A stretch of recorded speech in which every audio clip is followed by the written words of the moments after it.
Yo, it's Tug from We Make Best, and today we got part 2 of explaining banned cards in Flesh and Blood. So to start off the list, we got Awakening. Awakening was banned on 25th of April 2022, and Awakening is a blue 2-cost elemental guardian instant. Now what Awakening does is, if you have less life than the opposing hero, create seismic surge tokens equal to the difference, and if it was fused, instead create twice that many seismic surge tokens. Then it also let you search your deck for a guardian attack action with cost less than or equal to the number of seismic surge tokens you control. Reveal it, put it into your hand, and then shuffle your deck. Now, as you can tell by the effect, Awakening is easily one of the strongest cards ever printed due to the broken utility it provided for almost zero cost. Awakening made it almost impossible for any deck to race the Awakening decks at the time, as Awakening players would be able to just tank a full 5-card hand from any aggro deck, then use that life deficit to then increase the amount of seismics they made off of Awakening, allowing them to search out a free Pulverize, Spinal Crush, or even a Crippling Crush to retaliate with instantly on the next turn, simply meaning that Awakening was able to single-handedly trade blows with most heroes' 5-card hands at the time. And although this ban was mainly targeted to weaken the stranglehold that Starvo had on the meta at the time, we believe that this card is simply too good to let exist anyways. Now next up on the list is Bloodsheath Skeleta. Skeleta was suspended on the 25th of April 2022 until Viserai goes Living Legend, and Skeleta is a Runeblade chest equipment with the effect instant,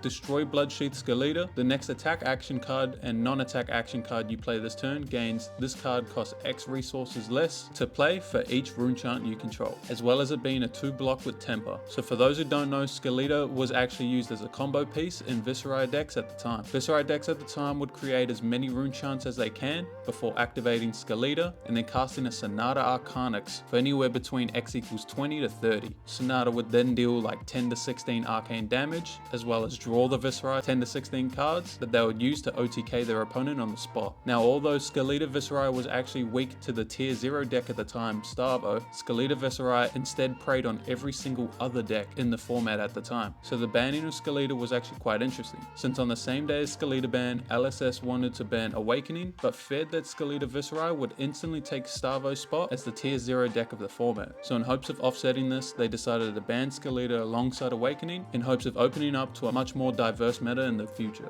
Now next up we got Pulse of Isenloft. Pulse of Isenloft is a blue 2-cost legendary Ice Earth defense reaction, and what it does is Ice, Earth, and Elemental action cards have +1 defense while defending this turn. Now Pulse was more of an interesting ban decision from LSS as compared to the other cards on this list, since Pulse wasn't flat out banned due to the power level of this card, but LSS instead used this ban announcement to slightly nudge the win rate of the Oldhim decks at the time, since at the time National Season was just finishing up and the statistics showed that there was arguably 6 tier 1 decks in the meta at the time, but with Oldhim just slightly ahead of everyone else. So instead of banning Oldhim out completely and shaking up an already pretty diverse meta, LSS opted into banning out Pulse, as it's been a tournament staple for Oldhim for just over a year, but wasn't seen as the most iconic card in Oldhim's deck at the time. But don't get me wrong, this card was still quite powerful when you break down what it actually did. So due to Pulse being both an Ice and an Earth card, this card was able to single-handedly activate both halves of Oldhim's hero ability. But then due to it being pitched, this meant Oldhim players had access to this effect multiple times a game. And then also because of its split elemental type, it was used as a single card fuse for Oakenold in the late game, which again doesn't require you to lose the Pulse from your deck either. So this essentially meant that Pulse of Isenloft was a 2-for-1 card that Oldhims would see multiple times per game, making it an effective but not overwhelming ban for the Oldhim decks at the time.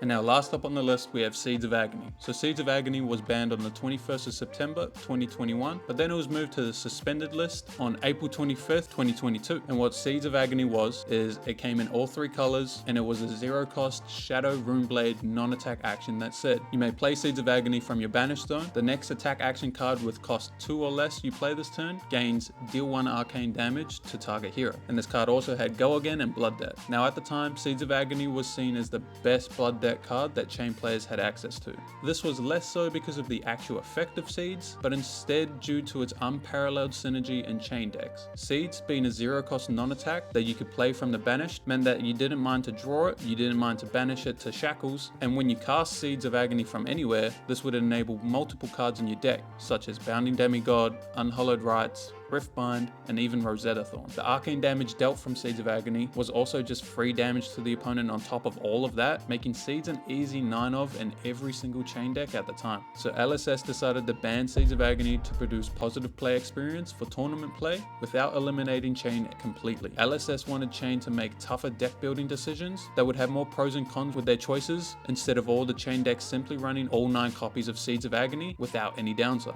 So that's it for explaining banned cards in Flesh and Blood. Make sure to like, comment, and subscribe. But for now, we out.